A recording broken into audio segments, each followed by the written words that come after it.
The iPhone 15 is getting even better, and I think many of you guys will not be able to resist upgrading. I know I won't be able to, and in this video, I'll explain what our latest updates are, how plausible that this will come true, why Apple would want to do this, and how they can pull it off. Now, this info comes from the leaker Shrimp Apple Pro, which has a funny name, but he has a great track record. For example, he was the first one to show off and give us the design with the dual hole punches that ended up being the dynamic island, which has been awesome. And with that, he was the one that gave us the leaked CAD images showing the exact measurements and the exact design of the iPhone 14 Pro and Pro Max. He was spot on that, and even with the iPhone 13, he had great leaks that turned out to be true. Now we have two more pieces of information, both that make me very excited. The first one is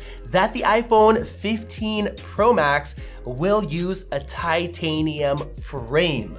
Now, I am personally stoked about this for a couple of reasons. First off, we've already had leaks of the iPhone 14 getting a titanium frame, but obviously that did not happen. It's stuck with aluminum and stainless steel.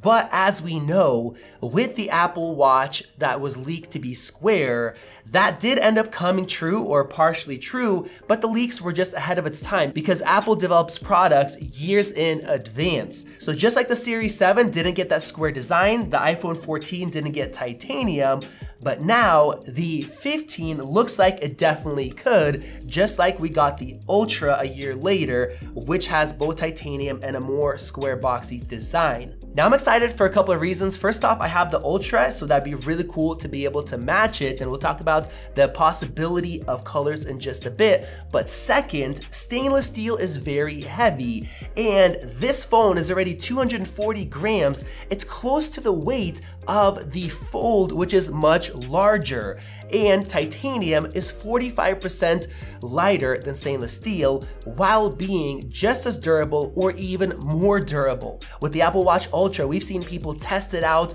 push it through rocks and try to break it, and it is extremely durable. And mine, I've hit it against walls and desks and metal objects, and it still looks like new. Now there's also a second part to this leak, but looking through the comments, a lot of people are excited to have titanium to bring the weight down and of course to make it more durable. Now while the titanium iPhones will be crazy durable, with your current iPhones, you need to be much more careful to keep them safe, and Rhino Shield, this video sponsor, makes it personal and easy with their customizable cases and easy to apply 3D impact screen protectors for 360-degree coverage with the option for privacy or matte finish.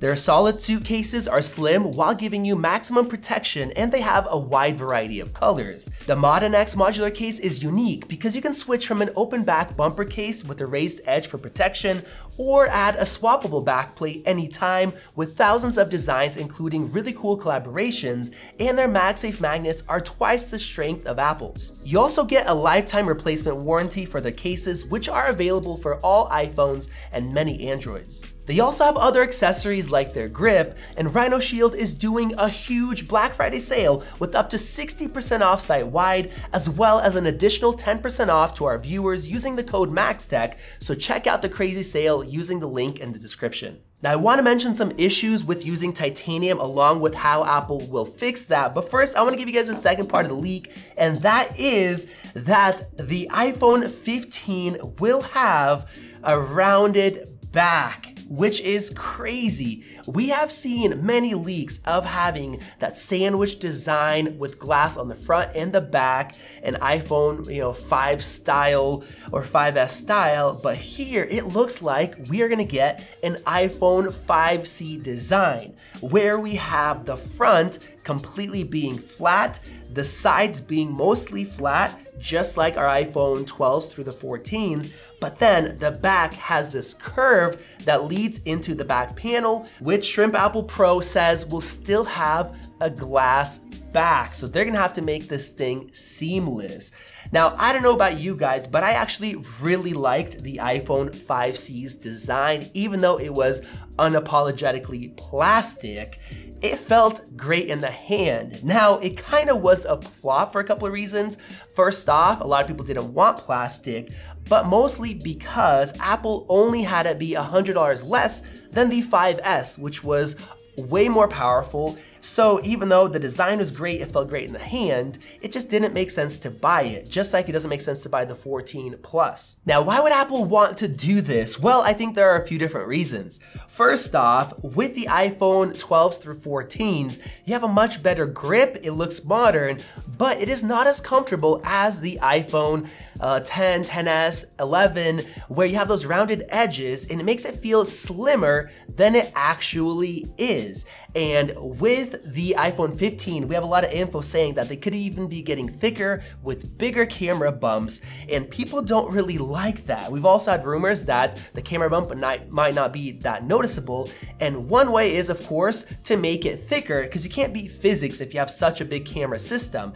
But when you make it thicker, it feels thicker, but adding that rounded edge gives you the illusion that it's not as thick, and that helps solve that problem. So basically, we're gonna get the best of the iPhone 14 with the nice grip and better comfort with the older iPhones. And it looks like a lot of people are excited for this curved back edge as well. And with that, if the rumors are true that we're gonna get an Ultra model that is more expensive, well, people are gonna have an easier time paying that extra cost if they're getting titanium, so that helps Apple. We also have the Ultra Apple Watch, and so that would give it a more cohesive product line with the Ultra iPhone as well. And we know that Apple has been researching high-end titanium to use not only for phones, but also for MacBooks. Now, one of the issues with titanium is that it smudges.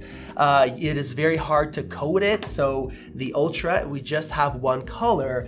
But Apple has been looking into, and Apple won a patent for future devices like a MacBook using titanium with the high gloss matte finish, which helps with resisting fingerprints.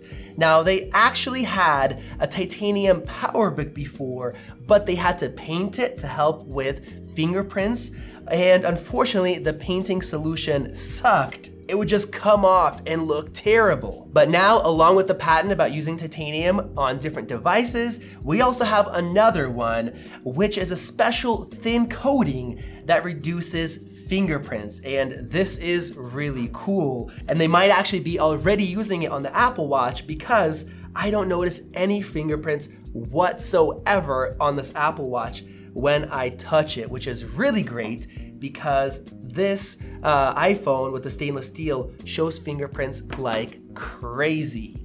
So with all of that said, I think this is gonna be a killer device, lighter weight, more durable, more anti-fingerprint resistant with these different coatings and this different surface treatment that they have. Well, that could allow them to use different colors if they want to, along with adding colors to the Apple Watch, which a lot of people ask for. And I think this is just gonna be a great iPhone. You guys let me know your thoughts down in the comments. Once again, check out Rhino Shield and their crazy Black Friday sale, along with using our coupon code to get even more money off. Click that circle above to subscribe. Check out one of those videos right over there. This has been Max, and I'll see you in the next one.